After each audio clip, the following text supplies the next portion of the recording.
Hey guys, welcome back to my channel. I know I have not sat down with you guys in such a long time.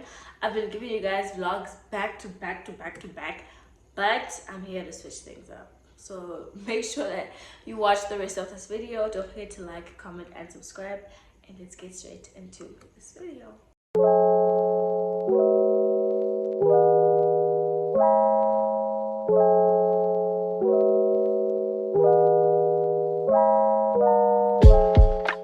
If you guys know me and you've watched my channel and you know my content and stuff, you will know that I tend to do these like reality TV reviews or just like unpack or discuss reality TV shows. I'm very much big on that. I would say it's like my little guilty pleasure in my life and my structure, that I watch reality TV and I thoroughly enjoy it. So obviously reviewing that with you guys, for me, it feels like an equal experience that we get to share, where we get to like just and like, you know, kiki about whatever's happening on the net, like the TV shows, celebrities, that whole mess. Sometimes so that's what I want to create for my channel. That's always been the premise of my channel, just like talk about reality stuff, reality TV stuff, like shows and stuff like that, just so that we can all engage and laugh together. Very important. Today we're doing a reality TV show review. I want to call it a dating show because that seems to be what it is. So it's a reality dating show on Showmax called Bay Beyond Borders. This show I actually like, I actually enjoy, and I feel like I was having this conversation with my colleague and I was saying that this is the perfect time in like pop culture and South Africa and just like social media to do something like this.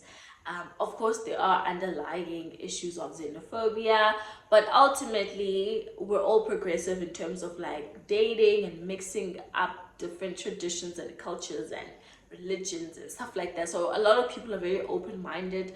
A lot of South Africans are dating outside of their country. It's a very common thing in nature, so I feel like this is the perfect time to be shooting something like this and having a conversation like this. So to break it down to anyone who has not watched this show or is not familiar with the show at all, essentially the premise of this show is for South African women, in this instance, who are looking for love outside of the South African borders.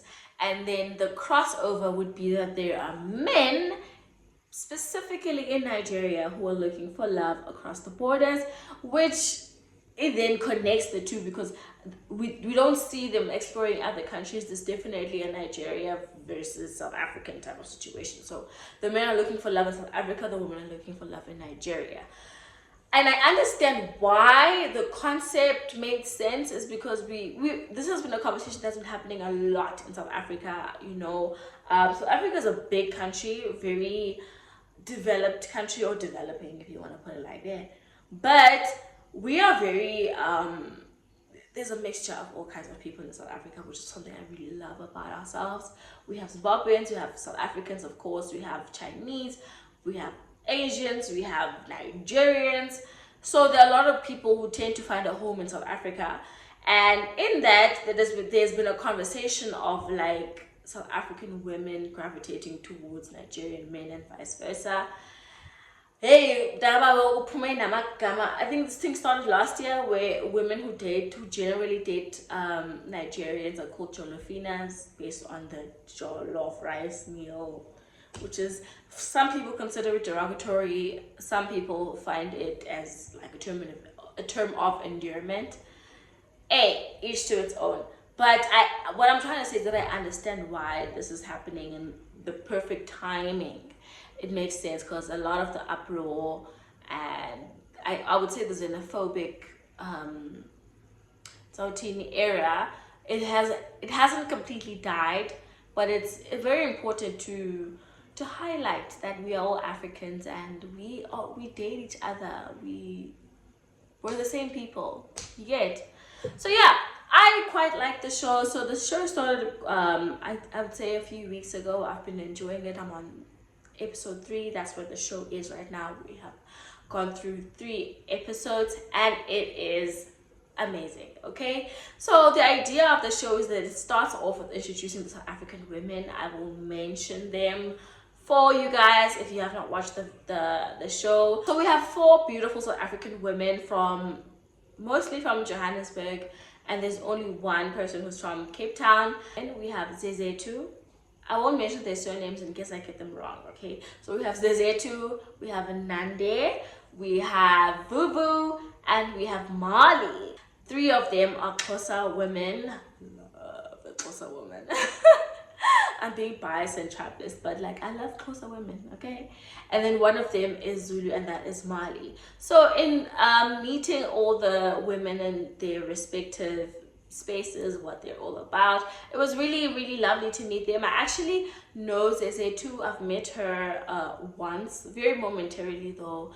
We follow each other on Instagram, so it's like, you know, like you cute type of thing. And I actually met her at some night at the club. I think we were at the bar or something.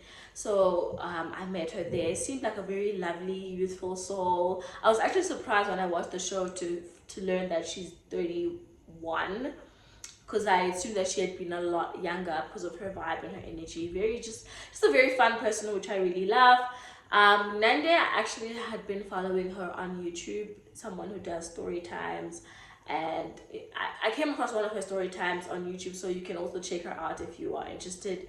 Really, really lovely girl. She is 24, the youngest of the cast, but funny enough, she has a lot of maturity to her, and she's very open-minded, which I quite enjoy. I think, yeah, compared to the rest of the girls, well, I could say that Mali is probably the most outspoken and very a vocal person, but Nandi is also very much like, I'll say what I need to say, and she's very open and truthful about her thing. It's funny that when her first pick, the guy that she first resonated with, she was like, Mdoam, that is my man. And then we have Vuvu. Vuvu is from Cape Town, very sophisticated lady. She's giving me like elegant lady, which I really do like as well. Xhosa queen as well. But she's like a very calm, relaxed lady. She seems very intelligent. You know, mostly, I'm not gonna lie, the quality of the women that they brought to the show is very substantial, which I really do like, because again, with the whole Jolofina conversation and whatever, it does tend to be distorted and become very derogatory and like a messy situation that you don't want to be a part of. But the caliber of these girls and these women, you just know about, yeah man, this is quality. This is a very great representation of South Africa and the kind of women that we are. So I really like that about the girls. And then we also have Mali, who is the Zulu babe of the squad. I do want to say Mali again is probably the most vocal and like outspoken person. And I recently learned, I might even insert the clip. I recently learned that Mali is the girl who was on some Nigerian podcast talking about how Nigerian men are better than South African men because they give South African women money. In SA, right? We love our Nigerian men. Our. The reason why we love Nigerian men, firstly, the way they treat us compared to our own South African guys. You know, a Nigerian man will always make sure that you're good. Hey. He will go out of his way to make sure that you are fine. Which I've had a similar conversation about this. Those conversations tend to be very inappropriate in my opinion. And yeah, I only recently, when I first watched the show, I didn't know. I only recently connected the two, but I know, man, this is actually this girl who was on that podcast talking a lot about like South African women and how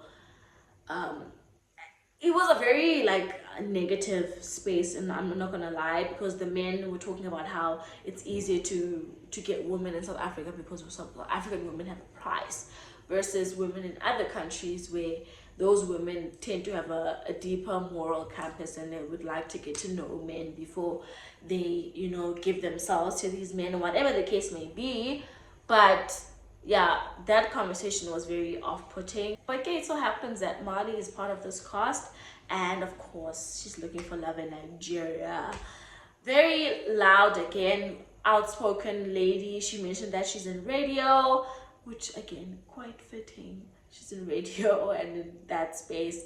So yeah, for me, I feel like most of the girls are very interesting, very lovely, and they're all working on themselves. I learned a lot about these women. Again, I follow two of them, Nande and Zizetu, and I learned a lot about like what they do, just like the substance that they hold in their personalities. Anyway, we also have the Nigerian boys, the Niger boys on the show. I'm only familiar with one, who so happens to be Daniel C. I haven't met him, I don't know him at all. But I've seen his videos on TikTok. I think he's quite a prominent person on TikTok. The first video of his that I came across was definitely a video talking about how he would like to come to South Africa. He would like to come to South Africa because the women are so beautiful, the nyash, you know, nyash, that whole thing. So he was talking about that on his TikTok, and I wasn't surprised to see him as a cast member on the show. We have Chidube. So as we were introduced to the girls, the ladies, the African ladies, they're then brought into these like little hotel rooms or Airbnbs or whatever, where they go on virtual dates. So they meet these men and they have virtual dates with these Nigerian men, and they get to know them. They're asking, like, I guess the standard first date questions, Ivana. Oh, do you have children? What's your idea with like the first date? Like, what's the best first date to you? It doesn't just like very surface based things. Then the ladies get to pick out who they are gravitating towards and whatnot. What I like about this show also is that the freaking episodes are an hour long. How iconic. Okay, when I first watched the first episode, I was like, this thing is not ending. So it's definitely worth the watch, because one episode is like close to an hour or an hour, so you definitely get your times and money's worth. So the women then eventually meet amongst each other, and they compare their experiences, their dates with the men. And now what happens is that they get to narrow things down, which guys, can you imagine going on a date right? And you have a pool of 5 men, you have a pool of 5 men, and both of you like Jerry, 3 of you like Tom, none of you like Spongiseni, only one of you likes Jeremiah. Because now I have to convince you guys to keep with Jeremiah, because and if he goes, that's a wrap for him. If no one likes him, or if no one votes for him or the person that I like, they go home. So that's like the pressure aspect of the show. But Sana, indoda yam, keep pani indoda yam. So that was the pressure in the first episode, where it was like the women were given the power of choosing which men get to become the finalists, if I could say. Because there was quite a big pool of men, and they had to narrow things down to only 8 men. So some of the girls had like decided, set in stone, these 2 are my favorite. And there was a very like wide spread of men, guys. Uko or Eric, who were like buff guys, you know, with accents. I'm not gonna lie, I do get hit on by a lot of Nigerian men because I have nyash, you know. But I also always feel a negative sense, because I feel like Nigerian men, I don't want to say they lack substance, but if you want to have a good time, when you want to drink and you want to vibe, that's probably what Nigerian men can offer. But for me, I would like something more substantial. Like, I want to get to know someone. I want like someone who's gonna help me grow in every aspect. Like, I want you to teach me things, you know, things like that. I'm not saying they're incapable. I'm just saying, like, from the general sense and the idea that I've gotten is that you have to be like a club girl. You have to be like going out, you know, flexing, stunning on people, that type of thing. Like, I actually appreciated how the South African girls were being South African. Like, they were being themselves. I don't know if their producer gave them like a hint, but like I loved how the South African girls were speaking as Zulu and were speaking as Xhosa, and none of them were trying to be something that they aren't, you know. So I really do appreciate that in terms of the show. After the first episode, we see the women actually traveling to Nigeria, which is super exciting. Like I can imagine. I remember because I do follow two of them. I remember seeing their posts like traveling to Nigeria. But at the time, I hadn't pieced the two. Like I hadn't picked up. But hi man, you are going. I just saw individual situations and I thought, hey, everybody seems to be going to Nigeria. Okay, sharp. The same way how everyone has been going to Thailand. Yeah. But anyway, the ladies all travel to Nigeria and they actually meet the men for the very first time. I love how all the girls were dressed. They were meeting at some like beach house, like beach restaurant type of vibe. It was definitely giving, beachy vibe, but it's like a restaurant as well, and the girls were dressed to the nines. I love that aspect of the show where we get to see the girls like dress up, make sure they look good for the boys. I like that. Like I love a girly girl moment, and the show really shows us that. And also with the women, like they're very diverse, guys, even in age wise. Three of the ladies are in their 30s and Nande is like 24, which I quite enjoy because there's nothing wrong with being 24 and looking for looking for a genuine connection across the borders. There's nothing wrong with that. Nor is it wrong for like to be in your 30s and still be looking for something substantial in your 30s across the borders. Like that totally makes sense to me, and I love how the ladies didn't judge or feel funny about Nande being 24. Although I understand why most of the women would like prefer being mature in this instance, because Kesana, dating long distance is not for children.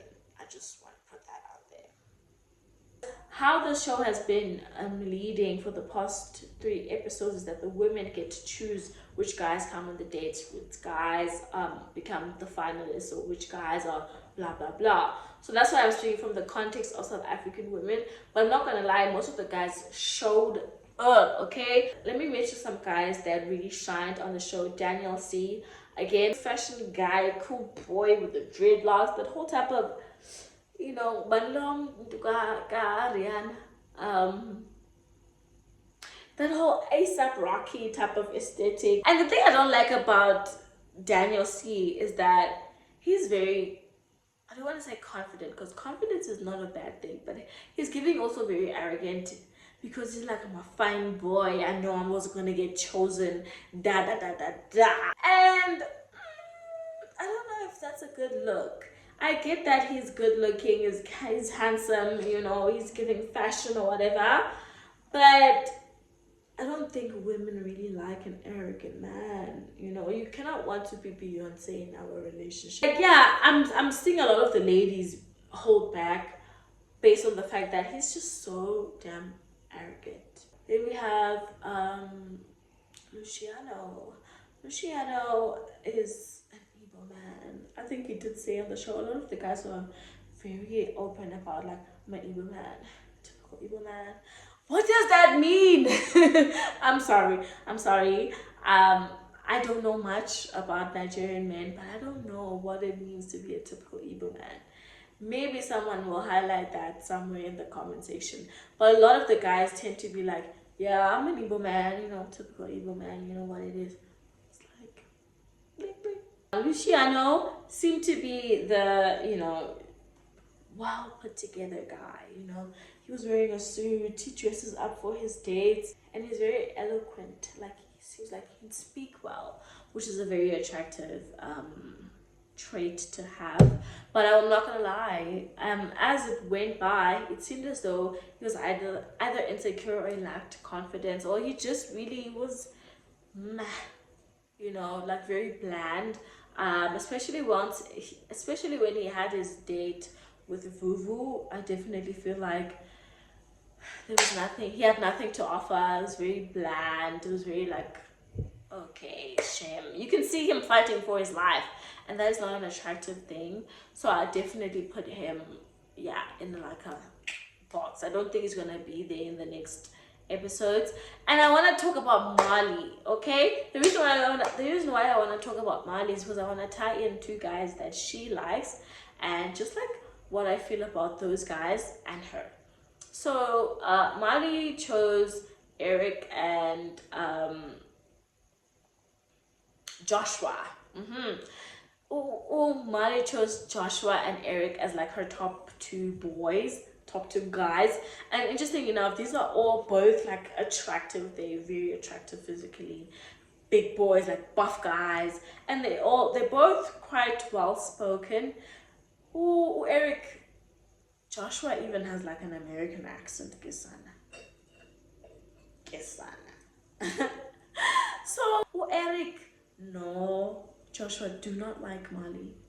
I've heard men talk about how women are so oblivious. Like to now, we are so delusional. Like we never really know when a guy is not interested or he wants to cut us out or blah blah blah blah. But watching Mali rave and get excited and giddy and like butterflies over these guys who have clearly shown that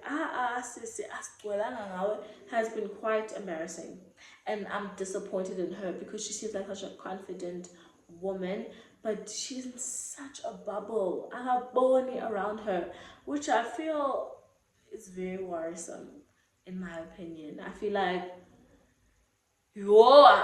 being the intelligent, outspoken woman that she is, it's very disappointing to see her get excited about men who have clearly said, but I don't think we have that connection.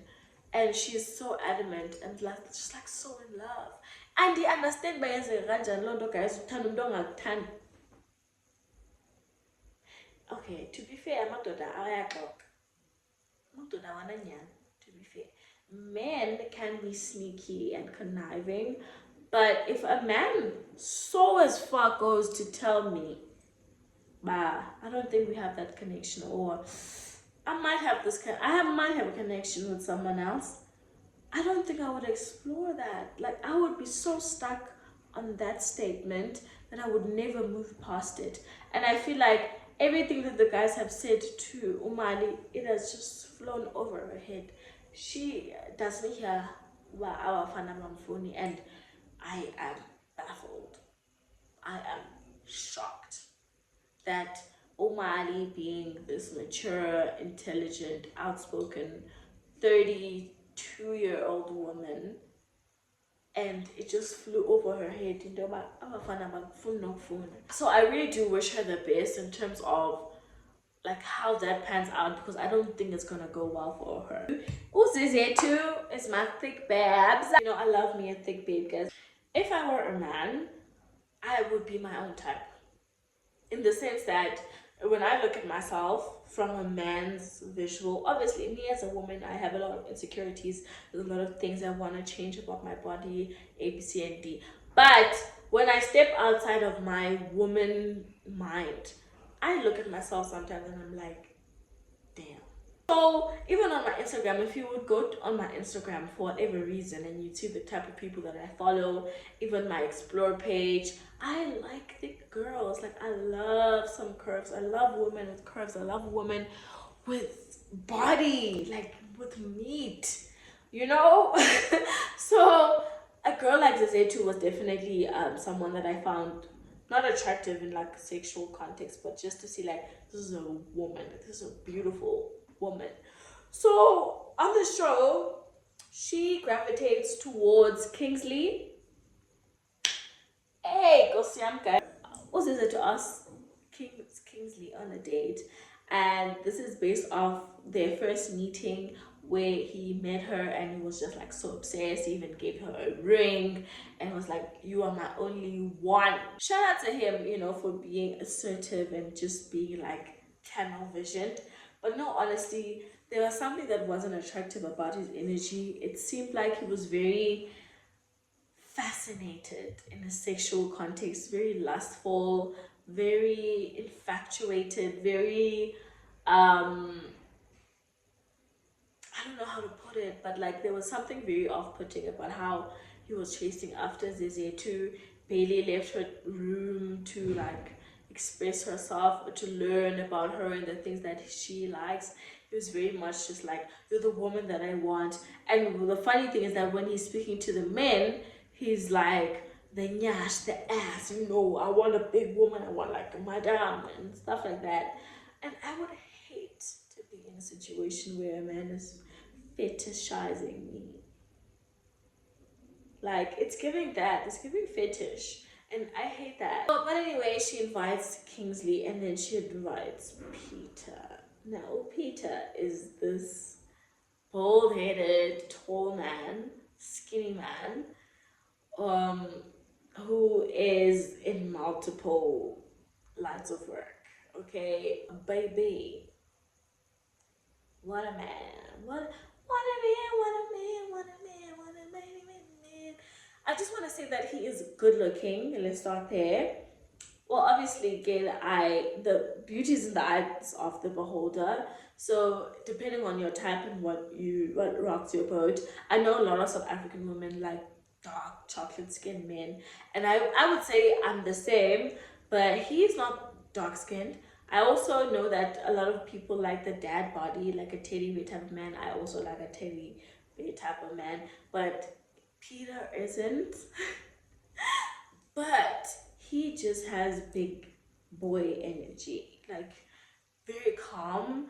I even loved it when he was calling out the other guys, but I think that nigga is fake. I was like, hey. I was like, yeah, because he is fake. I just love how authentic he was, and he was very. You know what? When I first saw him, I think when they were having their virtual dates, I was like, I don't like this guy. Like, there's something arrogant about him that's off-putting. But once the ladies traveled to Nigeria and everyone started meeting each other, he just gave me mature. I don't know what his age is. I think he also said he's 32 because his birthday is closer to Zezetu's birthday or whatever the case is.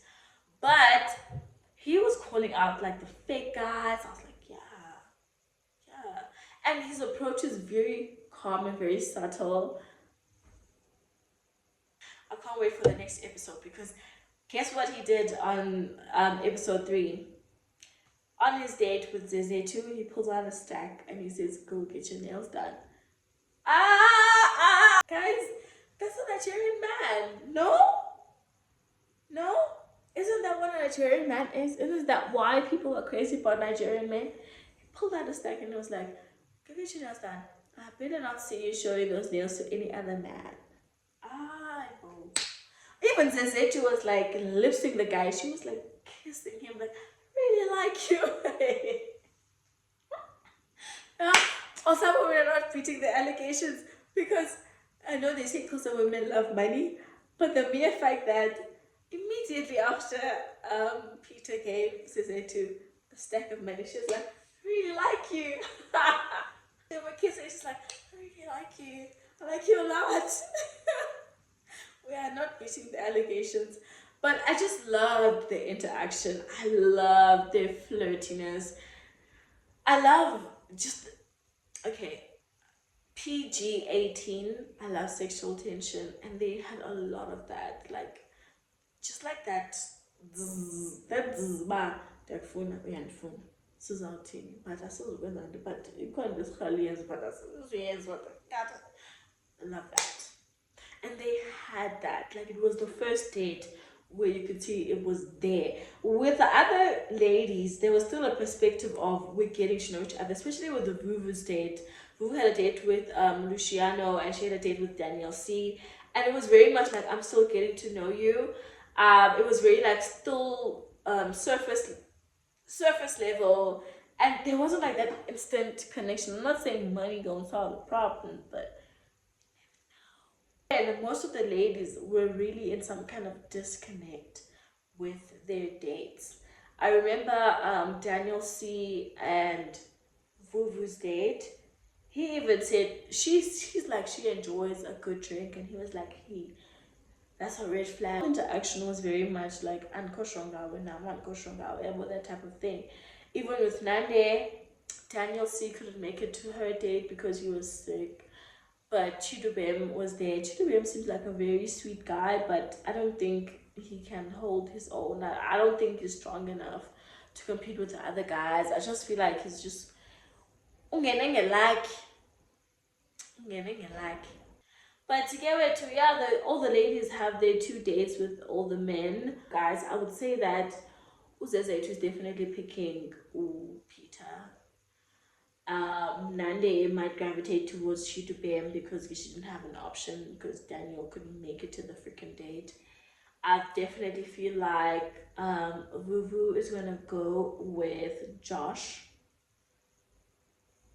Oh no, I definitely feel like Vuvu is gonna go with Vuvu. Probably is the one who has it harder because she went on a date with Daniel C and they did not connect, and she also did a date with Luciano, and Luciano just sucks.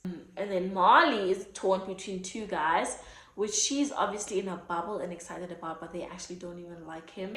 Now I'm just vibing through the show. I really just wanted to tell you guys about this show, tell you guys a little bit about it, how exciting it is, and just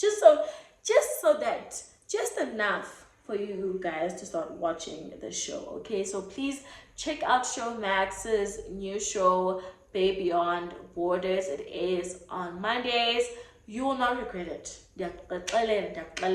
And shout out to Showmax. So Showmax be giving us new content, new shows, new concepts, which I really do like. So yeah, guys, please comment down below if you are already watching the show. What are your takes? Do you agree with me? Do you disagree? If you haven't watched the show, comment down below that you haven't watched the show. You can start watching it. Okay, even if I know your Showmax account, we can share our logins, guys, and plug each other so we can watch the show. Okay, I'm just gonna relax now, even though I do have some work to do. But thank you so much for watching. This was like a cute chit chat about a show. Really, it wasn't too serious, and I like that. But yeah, don't forget to like, comment, and subscribe, and I will see you guys in our next video. Bye. Something I can't feel.